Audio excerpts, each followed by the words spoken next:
Planning Commission meeting for Wednesday, February 26, 2025. The first order of business is the approval of our February 12th minutes. Any additions, corrections? I move that we approve as written. Okay. Second. Okay, all in favor, say aye. Aye. All opposed? And I will abstain because I was absent. Okay. And we will now be hearing petitions open to public comment. Petitioners or their representatives will be given 10 minutes to present their petition. Subsequent individual citizens wishing to speak will be allowed a maximum of 3 minutes each. and a representative of an opposition group will be allowed a maximum of 10 minutes. At the end of the public hearing, there'll be an allowance of 3 minutes for rebuttals. So our next order of business is the public hearing to hear the petition of LPP LLC for a conditional use permit in an R3 medium-density residential district to alter previously approved conditions at 2811 Campbell Avenue, which is an existing pawn shop. This pawn shop was approved by the Board of Zoning Appeals on March 25th, 2014, and is subject to conditions limiting the operating hours to certain days and times and prohibiting firearms. The applicant has requested the conditions be amended to adjust operating hours and to allow the sale or pawn of firearms. Thank you, members of Planning Commission. The subject property is located at 2811 Campbell Avenue and consists of approximately 0.32 acres. As stated, the purpose of the CUP petition is to adjust operating hours and allow the sale and pawn of firearms in the existing pawn shop in an R3 medium-density residential district. Our future land use map recommends a traditional residential use for the property. Small retail uses can be consistent with this land use designation. So how do we get to this point? A pawn shop in a residential district. Prior to the city's zoning ordinance rewrite in 2016, our Board of Zoning Appeals was able to issue conditional use permits. This is no longer the practice. But the BZA approved a request for a CUP to operate this pawn shop at the existing building at 2811 Campbell Avenue in March of 2014. The Board of Zoning Appeals approved the request with the following conditions that you see on the screen, which actually may be too small to read. The current owner then purchased this property in 2020, and the Bureau of Alcohol, Tobacco, Firearms, and Explosives, or ATF, issued a firearms license to this location in 2021. The zoning division recently became aware of the firearm sales at this location when they were investigating a signed ordinance complaint. Once the owner who purchased the property in 2020 became aware of these conditions on the CUP, they submitted a public hearing application to revise the conditions. The proposed amendments to the CUP should have limited impact on the surrounding area. The pawn shop has been in operation since 2014 and has held the firearms license for several years now. Because the BZA can no longer issue CUPs, the matter should be considered by Planning Commission with the final decision made by council, as is the normal process for CUPs today. Again, within traditional residential neighborhoods, small retail, personal service, office, and restaurant uses are often found. The proposed amended conditions would not substantially alter the way the existing business has currently been functioning. The Planning Division recommends approval of the petition. Thank you. Thank you. Is there anybody here to speak and present this petition? Great. If you can please come forward to state your name and sign on the form there on the podium. My name is Ryan Summers.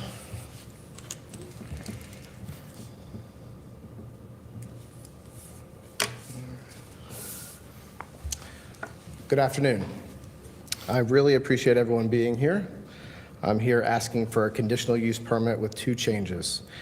The first change is to extend my hours by 30 minutes at the start and end of each day.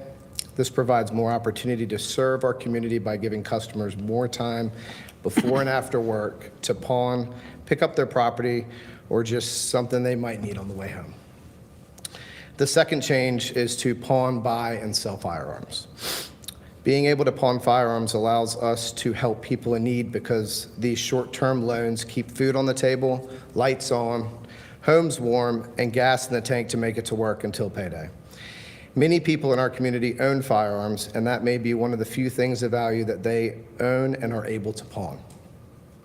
Being able to buy firearms allows for a safe and legal location for people to dispose of unwanted firearms and accessories, preventing them from entering unregulated markets and keeping them out of the hands of those not allowed to legally possess them.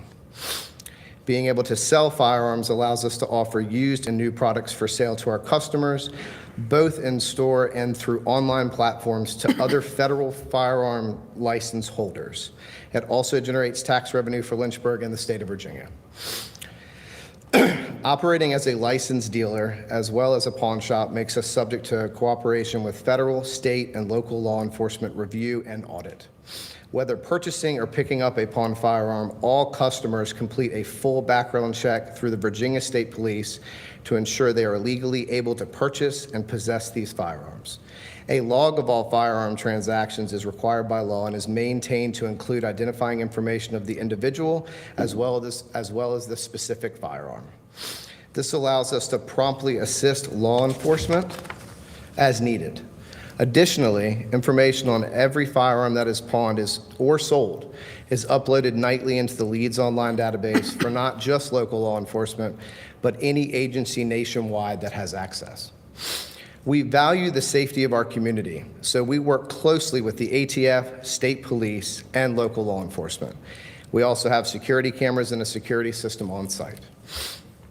Our primary concern as a federal firearms license holder is to promote safe and responsible gun ownership within our community by following all state and federal regulations to keep unregulated firearms off the streets.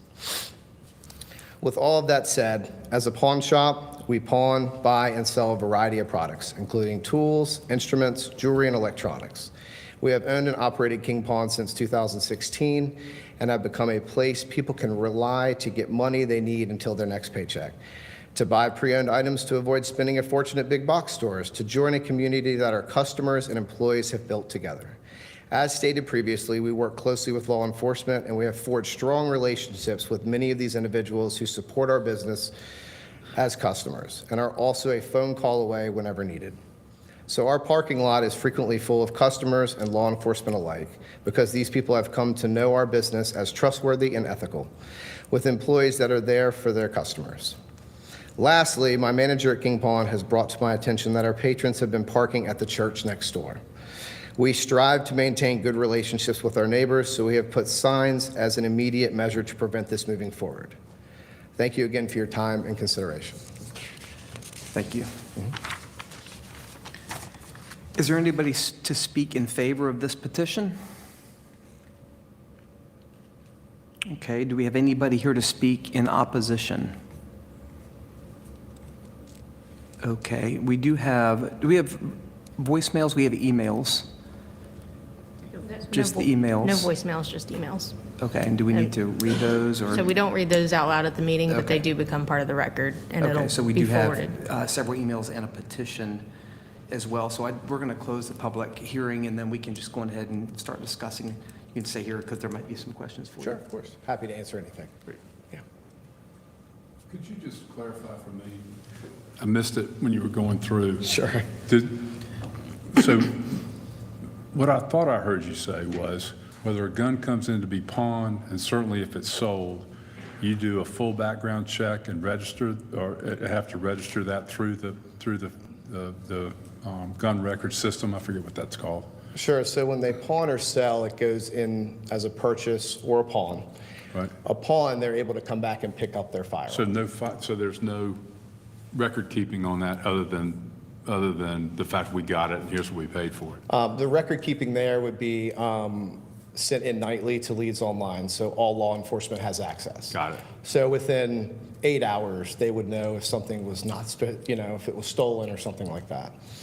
And also when it's pawned, they have to come back and pick it up. So they're required to run a full background check to pick up their own firearm every single time that they pawn it. They could have pawned it, picked it up the next day, pawned it the next day. If they pick it up again, they have to run that background check again. Background check again. Yeah, because they want to make sure nothing has happened in that time. And and that's kind of what I was after. I sir. appreciate that clarification. Thank you. Of course, my pleasure. Mr. Summers, Yes, it's good to see you. me as well. How long have you been in the pawn business? Over 20 years. 20 years. How many pawn businesses do you own or operate? 2. 2. Can you tell us where those are? So El Appleman is right near here, down on Main Street, and King Pawn is the 2811 location. You mentioned a second ago, I think you said that you've been in operation of King Pawn since 2016? That's when we acquired it. In the notes, it mentions 2020. Yes, I wasn't sure about that in the property Sure. transfer. On our assessor's records, it shows it transferring in 2020, so I don't know if, did you all? That is correct. We rented it from Okay. Krantz for a period of time, and then he sold it in 2020, so we acquired the building. So it was after that acquisition in 2020 that you got ETF to approve, or ATF to approve? Yes, sir. So from 2016 to 2021, there were no gun sales? To 2020. Okay. You mentioned something about record keeping and sharing with local law enforcement. Yes, sir. Can you speak to like your security system and the cameras that you might have there? Sure. So we have at least 12 to 14 cameras at that location. They're placed around that department and also to get a good visual when they're running forms. So that way it's pretty clear to the ATF if we need to run footage or local law enforcement as to who it is. We also get ID and they have to fill out the form. So of course we're aware of who's doing it. And then the security is through Allied, as we just upgraded it, which really just allows us to use an app to arm and disarm, and they checked all our sensors and made sure everything was working, and that was done last year. And what about the physical location security? The physical location, Yeah, like aside from cameras? like where I keep the units. Sure, that and the building itself. Oh, the building, there's bars on the windows, there's a metal gate for the front door, and there's a metal door for the basement. So there's really, unless you're gonna cut through metal or brick, it's kind of hard to get in there. Just one more quick question. Real quick on the information sharing with local police departments. Sure. Do you participate in the Lynchburg Police Department's camera sharing program? No, and I'm aware of that now, which I will be looking into. Okay. Yeah, absolutely. One last question. Generally speaking, how much is the discrepancy or margin, if you want to call it that, from what you purchase from someone in terms of a firearm and what you then sell it? Is there a obviously you're in a business and you're there to make money, but I'm just curious if what the market value of generally speaking of guns are related to general retail sales versus pawn sales, in terms of like what that discrepancy is in pricing. I'm getting to something here shortly, but Used guns and new guns? yeah, sure. Okay, used guns would typically, depending on condition, could be a 20 to 30% discount to retail. Gotcha. Okay. So I was just wanted clarification.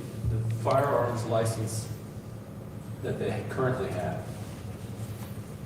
what does that actually allow them? So I believe there are different levels to the, you could probably speak better to that. Right, so we have a license that we can buy, sell, trade. We don't have a class 3, which would allow silencers and things like that. So we have like the, basic level to sell firearms. So what does this request change if you're already able to sell? So they are able to sell according to the ATF, but not according to zoning. And when I see. when zoning went and investigated the sign complaint, which Gotcha. it was a sign that said guns, and then they looked into the conditions of the CUP, that's when they saw that no gun sales were I allowed. got you. Thank you. So when it was brought to their attention, they submitted the application. So I'd have a question about the zoning. Maybe you'd clarify, I might have missed it here. This is an R3. What zoning allows pawn shops to sell firearms? Is So I that believe B5? B5 does. Only? We looked at, I can verify that. We looked at, what would be the best option, zoning, myself, the city attorney, department director. And the B5 district would be a tough zoning category to go to because when you have commercial next to residential, there is an additional 50-foot setback that you need. So it being such a small parcel and surrounded by residential, it really wasn't possible to go to the commercial zoning instead. So we decided, the options were rezone or amend the CUP. We felt like amending the CUP was a simpler way to do it. It didn't create the setback issue. And B5 allows a lot of things that might be more of a nuisance.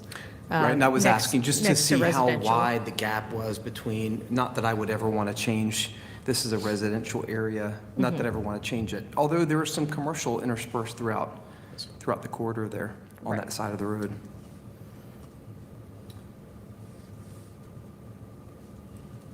A lot of the concerns we heard from people that wrote in were related to the idea that we don't want guns on our streets. Can you speak to the role that pawn shops play in that discussion? So, I mean, like I said, we get ID for when they come in to sell it, so we have a record of that. It's obviously getting unwanted firearms off the streets. You know, also, we have to run background, we have just so many regulations we have to follow. So, you know, if something's pawned and maybe they weren't supposed to have that firearm, when they come back to try to retrieve it, they're not going to get it back. So that gets a bunch off the street that may not have, you know, should have been there. Do you do anything with guns, the guns that you procure? Do you sell them online or anything like that, or is it We just did. through the? Okay. Sorry, I didn't mean to cut you off there. So some of the guns that do, you know, we purchase or end up in forfeit from pawn get sold online. So they're actually shipped out of state, typically, and it would go to another FFL holder. So that person still has to run a background check, but in their state. So some of these guns aren't even going back out on the streets here. They're actually going to some other state. Can you talk about what the qualifications are to get a federal firearms license? It's typically the same as running a form. So, you know, you can't be a felon. You can't have any domestic violence. You can't have any drug charges. You can't have been committed mentally. So it's typically the same as running a form to own one. And how often is that, do you have to re-register? Every 4 years. Okay. Have you ever had any issues re-registering with your other properties? No, sir. And I'm assuming no inquiries related to re-registering, if that's the case? No, we just re-register every 4 years and, Yeah. yeah. To follow up on the chair's question, B3 or above would allow pawn shops. Right, okay. And I think it's important to clarify that I don't think anyone here is questioning the right of a pawn shop to sell firearms where it's permitted via zoning.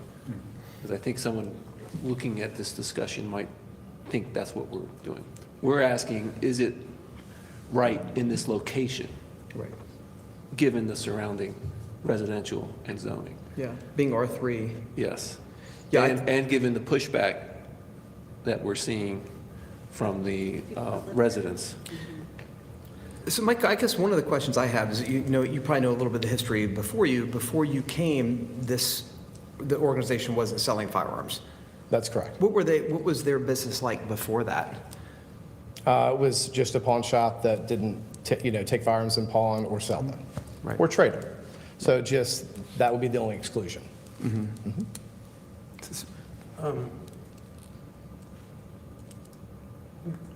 Rachel, if Ryan were to sell tomorrow, what happens with whatever we say today? Whatever we decide today? It would apply. So whether you do or don't amend the conditions, that's what will Carry on. carry on, yeah. Has King Pond had any break-ins since you've owned it? No, ma'am. No. In terms of, I'm sorry, Go ahead. just in terms of just market demand, what kind of percentage of your business, if you could give any detail to how important or how significant? It's probably 20 to 30% of my sales. Gotcha. Yeah. I'm not sure who to ask this, but like to me, this has been a lapse of enforcement. Like this issue wouldn't be in front of us if there had been, enforcement and that zoning had been followed. And a lot of times when a business moves or change hands, they end up getting reporting to the city in some way. And I'm not sure how we miss this, because this is a tough one. It's people would interpret as a firearms issue, but it's really a zoning. And lots of people who are not happy with that, that in their neighborhood. And quite honestly, I wouldn't be very content with that. And I'm not an anti-firearm person at all. Just having it, my family, my children.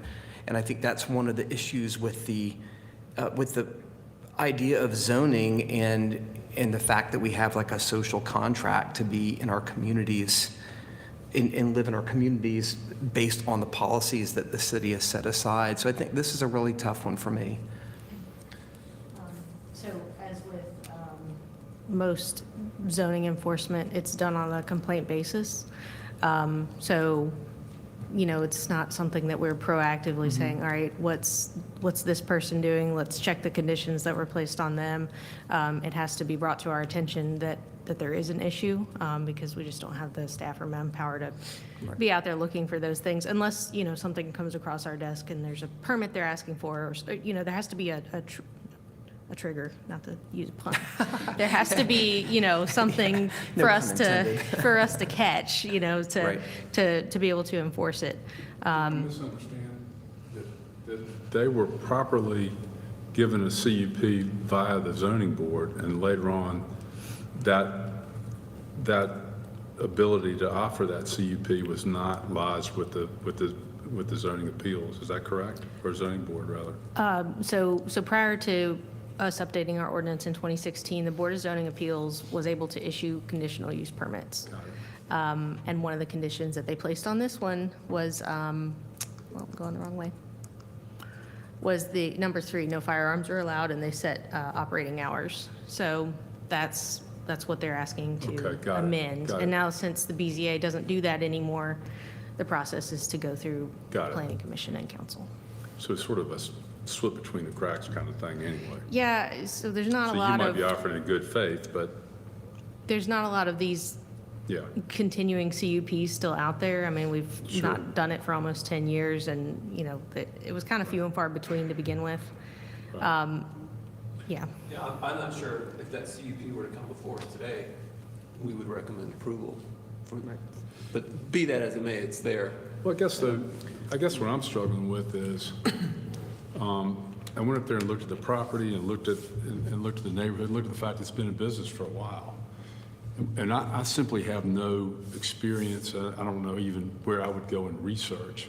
What is the role of the pawn shop to what you were talking about earlier? This is a good way for short-term loans and to manage that process. I think I'm correct when I say that's a large part of what goes on, within that environment. I hadn't thought about it till you said it, Mr. Summers, but in a lot of situations, a firearm might be the most valuable thing that they have.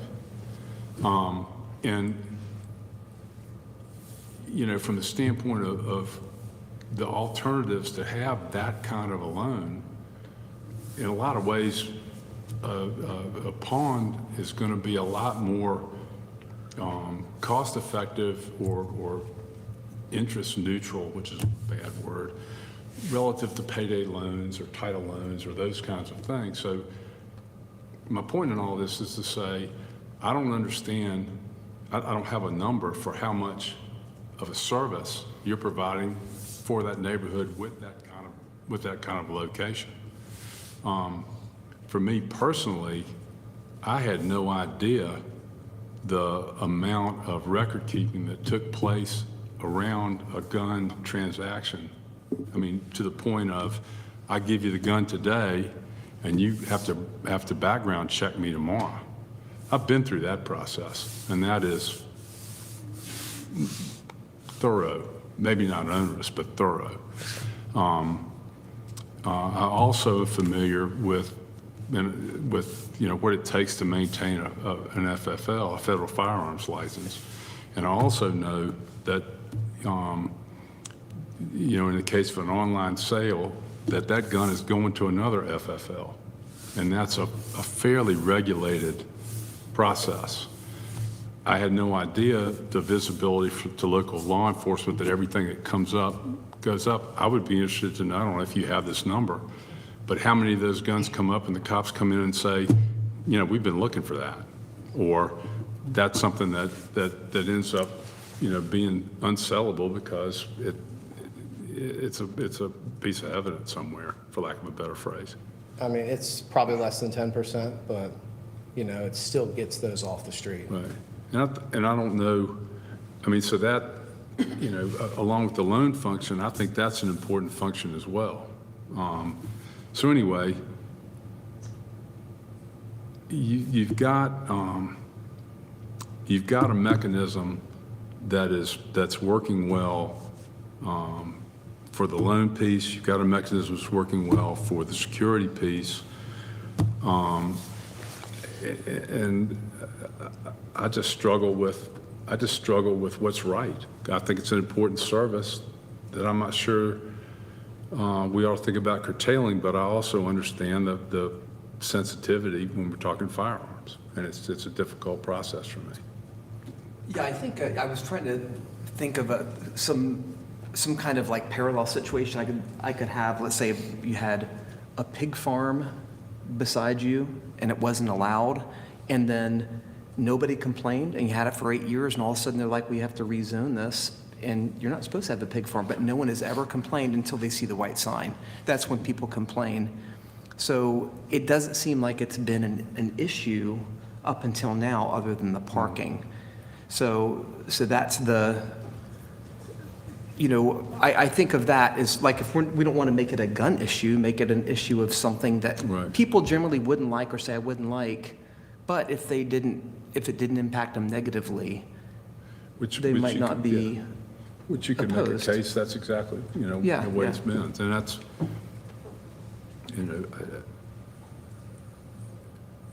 particularly given the fact that you have done what you've done, but for security, physically as well as regulatorily, as well as, how your reporting structure. So, yeah, I go ahead. Well, I would just have a dumb question for Rachel. There's no scenario where we could, I'm not speaking for everyone here, obviously, where we could approve the petition, but not for any further future owner.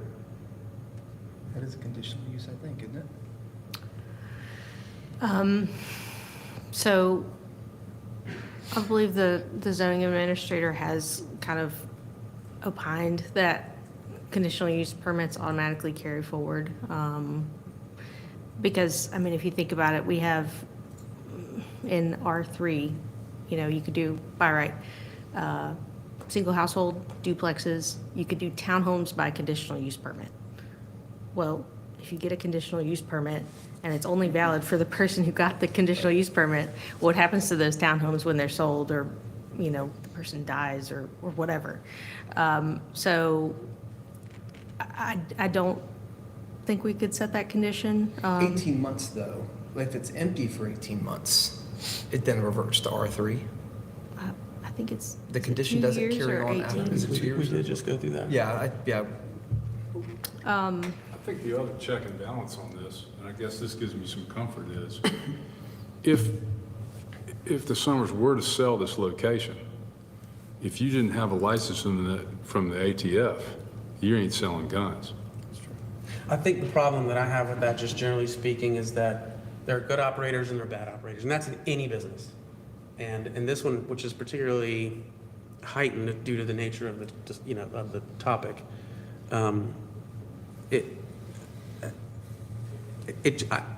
not sure how I'd feel if it was someone other than Mr. Summers standing right here. If they had no experience, never been in part of the pawn business, weren't familiar with the regulatory requirements. Certainly that's a personal issue, that's a Dave issue, but That's a good question. I mean, if I were to buy the business, does the FFL automatically come to me? No, That's what I have to reapply. you'd have to apply for one. And, in the same way he was checked, I would be checked. I'll point out I'd pass. But that's serious. That is, getting an FFL, I have a number of friends, as a, for instance, personal people that I know who it's simply too onerous to have an FFL. I mean, it is not a walk-through process. It is not a rubber stamp process.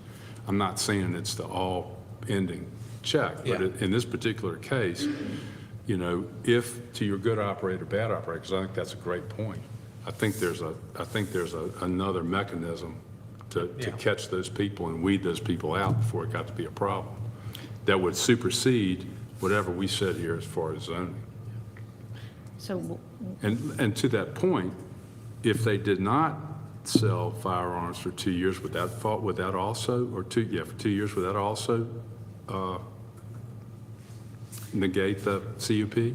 I don't believe it would. I was commissioned one other way, or you could maybe consider it a fail-safe, is council does have the option to revoke a conditional use permit. They have to do a public hearing in order to do it. I think it's only ever been done once. But if something was becoming problematic, they weren't complying with, you know, regulations or starts to basically create a nuisance in the community, there is the ability for council to revoke a CUP. So there's that option. Mr. Summers, I just ma'am. was curious. Did you know that you weren't allowed to sell firearms? I mean, when you purchased it or when you started renting it, did you know that there was a conditional use permit that only allowed for certain things, but firearms wasn't there? I did not. But you didn't sell firearms for a certain period of time, but then you Correct. decided to go ahead and file for it and get that. That's correct, yes, ma'am.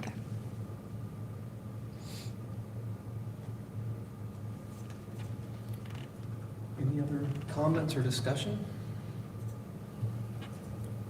I would just say, I do know you and your business practices, and I think you have done a very good job of managing your businesses, and I do believe that you would do what's best for that community. It is a very difficult decision considering the surrounding area, and I know it's also a very poignant discussion to be had around our zoning enforcement, so to speak. But I personally am in favor for the petition. Is that a motion? I'll make a motion to approve. Okay. Is there a second? I'll second. Okay, we have a motion. Any other comments before we put it to a vote? Okay, all in favor, say aye. Aye. All opposed, say nay. Nay. Split. So is that 3-3? Yep, Okay, so a tie is a fail. Phil, yeah. So it'll go to city council. So it's a recommendation for, I guess it's a recommendation for denial. But final decision resting with council. Yeah. Okay, well, Can we just, we focused on the, I know we've already voted, and that's fine, but just so for the record, to help counsel, we haven't mentioned the extended hours. yeah, I'd be fine with that. Okay. I just think we should We get can on the, separate that in two things. well, I'm just saying for the record, to get that on the record. Yeah. One of the letters did express lack of support for the extended hours because of more cars being there. I don't have a problem with the extended hours, but, Nor do I. Does anybody have a problem with the extended hours? okay, No, so it thanks. would all be in support of the extended hours. Thank you. All right, well, thank you, Mr. Summers. Thank Good y'all luck for at being city here. council, and that wraps up our public hearing. Any other things we need to discuss? We have a meeting in 2 weeks. No additional business. 3 weeks. Do we have an item in 2 weeks, Natalia? 3 weeks. We will double check. Thanks. Thank you so much. Good luck with council. Okay, and I know I will be out of town the week, the 19th, which I think is our first meeting of the, Let's see. was it March 12th? March 12th will be our Oh, good. first meeting, yeah. Oh, good. All right, So, yeah, no meeting on March 12th. okay. Can I move to adjourn? Oh, yeah, all right, we're adjourned.